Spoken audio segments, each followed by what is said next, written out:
1. So I was on my way to a call just now. I'm a police officer. And after turning left onto this street, I saw that a couple guys were walking across the road. I slowed down and kind of went to the left so I wouldn't hit them. But they continued to walk slowly up to the point I was about 20 feet away. They were staring at me the whole time. One of the guys then stopped just before the sidewalk and began throwing his hands up and down while yelling at me. While this didn't really piss me off, I definitely wanted to make contact with him to let him know how crosswalks work, and that his precious baby steps weren't as important as the call I was going to. I was not even close to them by any margin, and their safety wasn't at risk. If it was, then I could understand it angering him. I drove by, went to the call, and when it was over I went back to the gas station that these guys most likely walked to. As I went through the parking lot looking inside for them, I was struck by this weird feeling that I can only describe as being completely mind blank. The only thought I had was, it's not worth it, just leave. I'm always one to follow my gut, so I pulled out and drove away. Well, as I pulled out, I got a text from someone, and as soon as my phone vibrated, my mind starts playing this scene out as if it was a legitimate memory. Basically, I had gone into the store and found these guys coming out of the restroom. I make contact and start talking to the guy about him not having to get the way that he did. He starts to get angry and pulls out a gun from his waistband, and we get into a firefight that ends with him dead and me bleeding out on the floor. While me not wanting to text and drive, I waited until I got to my favorite spot and pulled my phone out to find a text from my girlfriend that says, "Are you okay? For some reason I got this awful feeling you aren't." She's never texted me something like that before, even though she does worry about me a lot, and I've been in much worse situations that wasn't just some guy being a jerk. Not sure if you could consider it a glitch or quantum immortality, etc. 2. So this popped into my head randomly a few days ago, and I texted my dad to confirm if he remembers the situation. This isn't as elaborate or strange as some of the other things mentioned in this sub, but I swear that this is as true as I can possibly recall, and not fabricating a single detail. When I was younger and my dad's business was doing better, he would take me to different countries for holidays. I was 9. We went to Switzerland one winter to do some skiing in 1999-2000. New Year's Eve. We decided to travel with our skis and luggage by train to and from the resort in San Moritz. After a week of skiing, we were exhausted on the way back on the train. A few stops in, a man in a coat and a smart business attire gets on our carriage and sits near us. A few minutes after the train departing, we see him shuffling and looking as if he has misplaced something. The man summons the courage to ask us for a phone, explaining that he has his briefcase at a platform with some important documents inside. My dad takes out his phone and gives it to the man, who calls the operator to contact the train station. They say that the bag is found and it will be taken to the next station. The man expresses deep gratitude, explaining that we really saved him. Now here is where it gets weird. From what I recall, the distance between train stations was really far apart, as this wasn't just a subway but was one of those proper trains which cover long distances across the country. Quite some time later, I'd say over 30 minutes, we arrive at the next train station.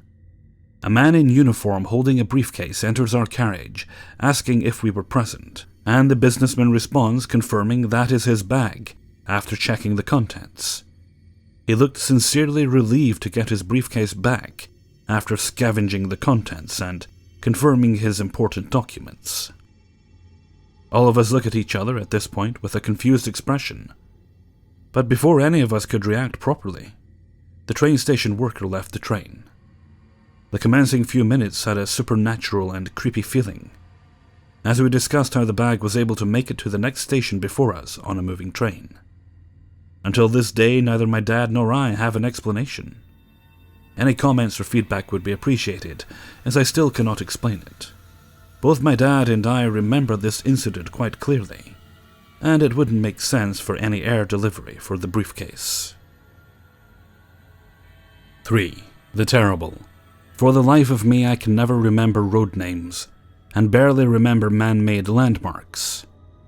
If you say the place I need to go to is next to a bank, on a street, I'll be calling you an hour later saying I'm in the next state over. The Great. I can get anywhere if you give me a straight line to follow. And I don't mean follow this road, it's on the left. I mean as the crow flies. I'll use the sun or stars to get to my location, and follow that straight line to wherever I'm supposed to go. Usually getting there before the person who gave me the directions does.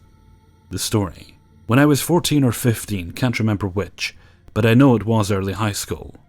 I missed my bus home. No big deal.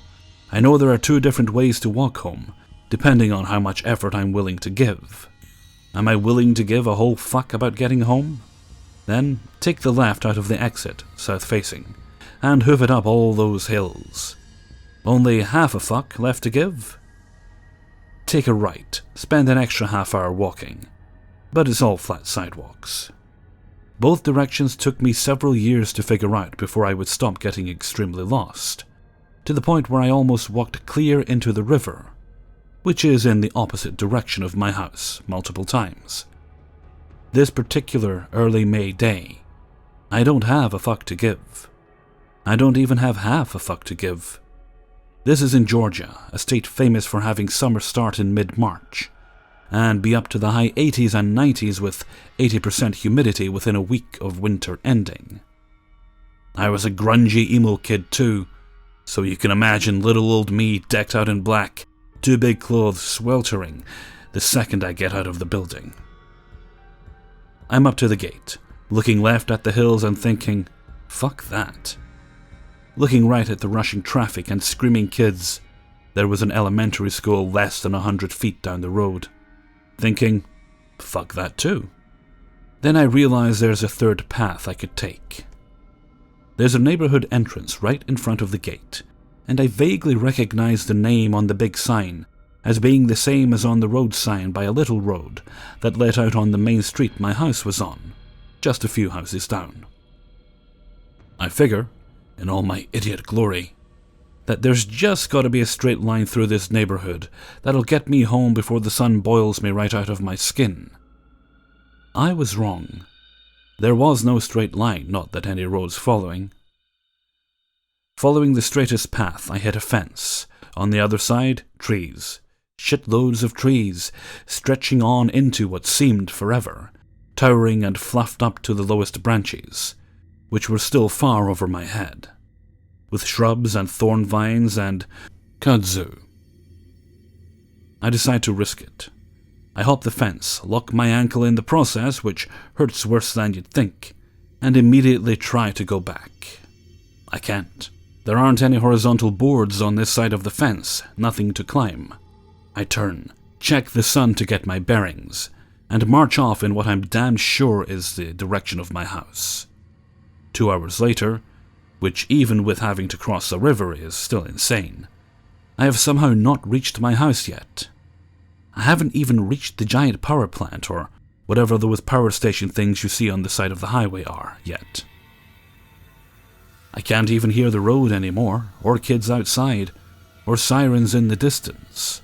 It's like I wandered my ass into Terabithia or some shit. Except for the low, churning industrial sound I can hear coming from up ahead.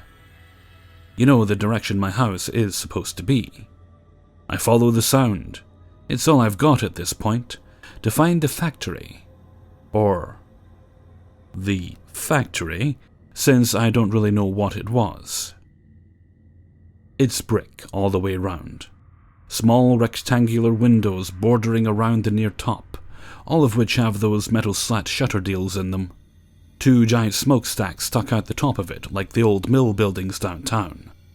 There are no doors, at least not at ground level, and the entire thing is surrounded by dirt, trees, scrub, and kudzu, which is also overtaking part of the building's side. No asphalt, no pavement, no parking lot, no feasible way for someone to enter or leave. But still, there is this consistent metal whoosh crunch movement, sound emanating from the building. Sort of like a cross between a running industrial dishwasher and a garbage disposal.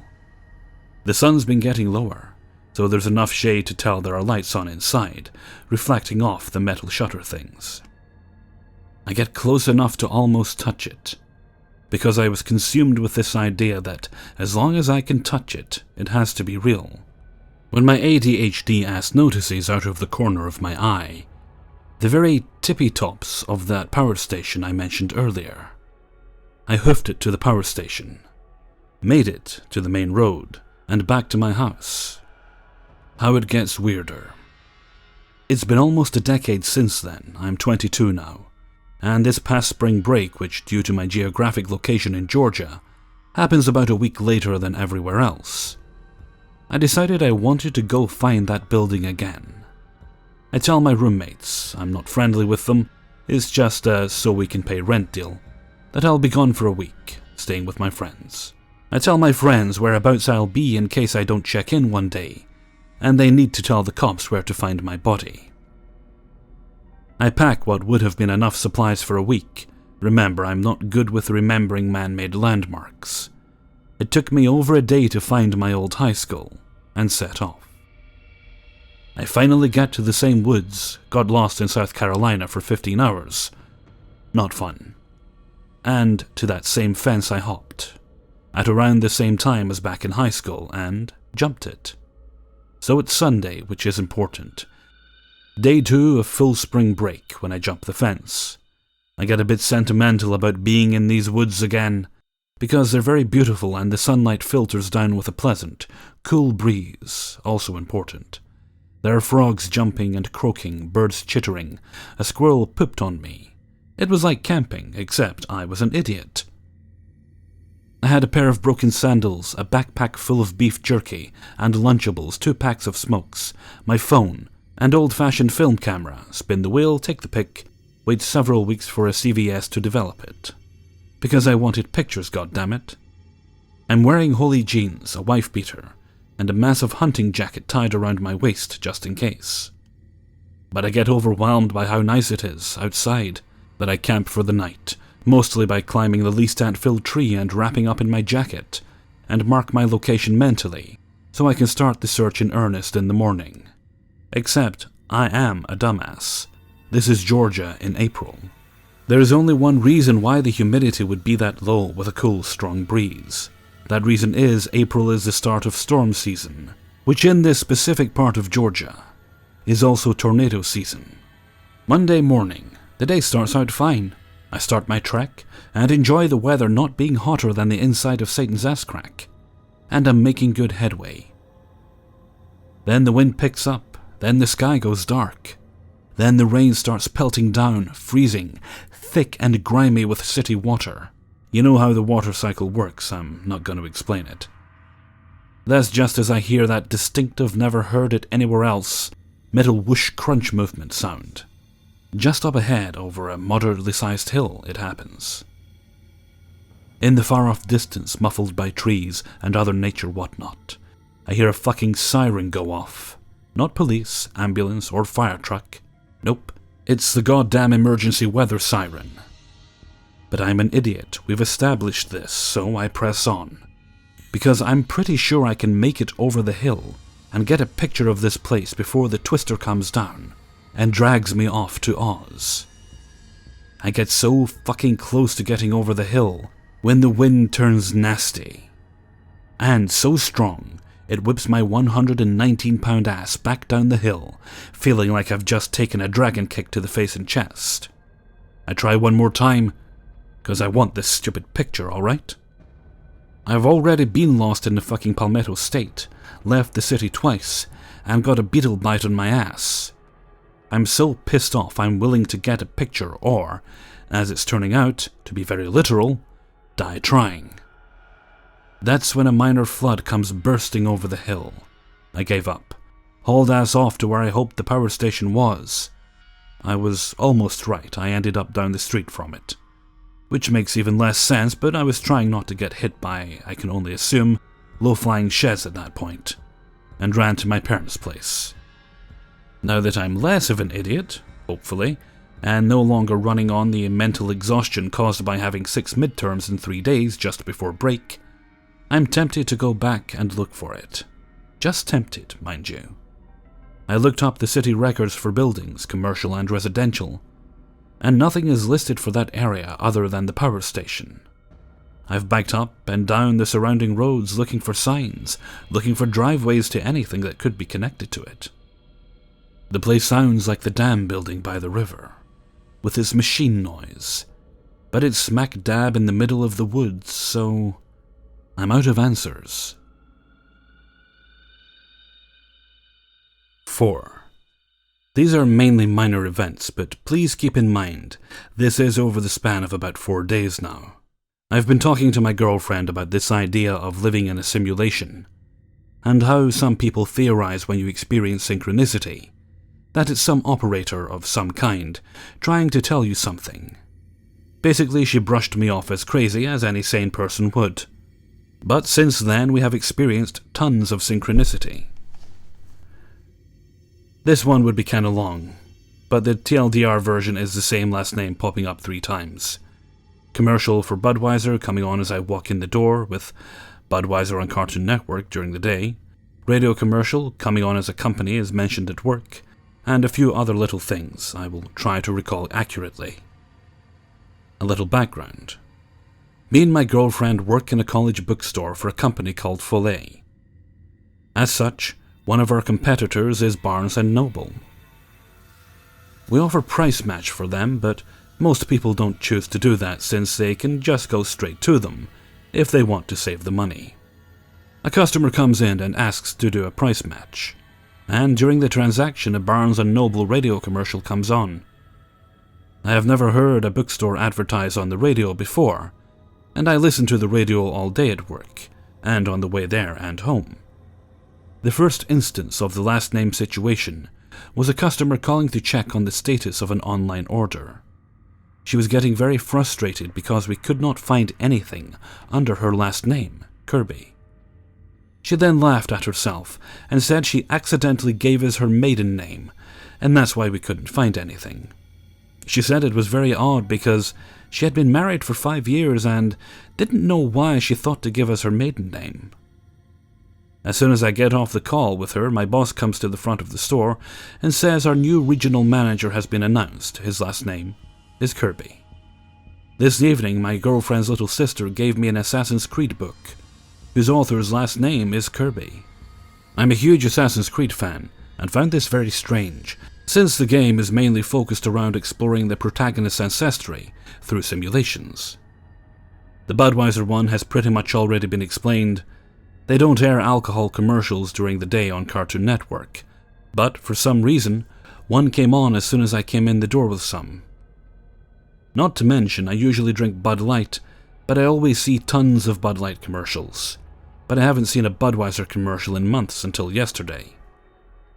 There is another small one that has to do with my boss and the Grindr app.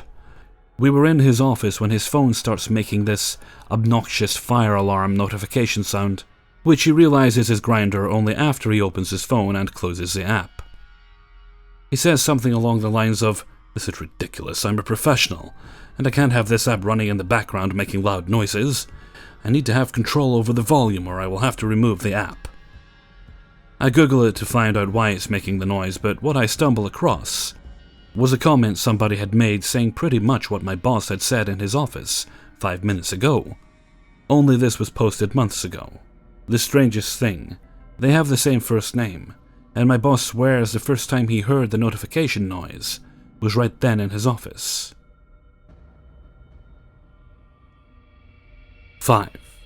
So I work at a Dunkin' Donuts, and I remember when I was newer and just learning how to make drinks, I would always reference this one coffee-stained sticker on the espresso maker. Nobody actually pointed it out to me. It was just something I noticed and used when I would forget how many shots of espresso went into each drink. Once I started getting the hang of running the store, I eventually became shift leader for my shift, which was closing. Since I was shift leader, I started to help train people. I remember this one girl I was training asked me how many espresso shots went into a hot coffee, and I told her to look for the sticker on the machine. She was really confused and told me she couldn't find it. I remember being slightly annoyed because it's pretty prominent once you know what to look for. And we were also in a rush at the drive-thru. I went over to the espresso maker and sure enough, it wasn't there. It was just clean plastic where the sticker used to be. I didn't think much of it at the time, because I thought they might have just removed the sticker for whatever reason. So I told her the correct amount and continued my shift. The next day I went in, the sticker was back, and it was the same sticker I always remembered. Same coffee stains and everything. I knew it couldn't have been a new one. I was really confused and asked my manager why they took the sticker off for just one day to put it back on, and she had no idea what I was talking about. The sticker had been there since she opened the store in the morning. I even tried peeling the sticker off and quickly stopped after peeling a corner, since it left a really hard to remove residue and couldn't be reattached. Which confused me even more. We only have one working espresso maker in the store, so it's not like it could have been switched out just for one day. To this day, I'm still stumped. Hey everyone, Hellfreezer here, and thank you very much for listening to 5 True Glitch in the Matrix Stories 35. Big thanks to everybody who allowed me to use their stories in this video. Actually, I had to pull a story back this week. Well, I pulled it back last week. I was going to use it this week, but I thought, no, it's too soon. It involves, premonitions and things about disasters and bombings and that, and I figured things are still a bit too sensitive to be using that, so I'll hold that off for a couple of weeks. Got a delivery of the day. Nothing fancy, it's just a new ladder I need for doing some work up some very tall trees in the garden. I have to actually cut them down quite a bit. And the guy came to the door and, the usual thing, package for you, okay, thanks. And I said, do you need me to sign anything? And he says, can't hear you, then walks away. I thought that's kind of rude, but it took me a sec to realise the guy literally could not hear me. Because I believe he was certainly not mute, he was talking, but I believe he may have been deaf. Yeah, and I should have kind of realised that sooner. Well. At least I didn't yell at him for his rudeness, or perceived rudeness. Or say something like, sir, you do not happen to have very good manners, you should probably work on improving those for future reference and stuff. Because that would have been quite rude too. Anyway, I think I'm going to head off for now, so until next time, thank you very much for listening, and take very good care of yourselves.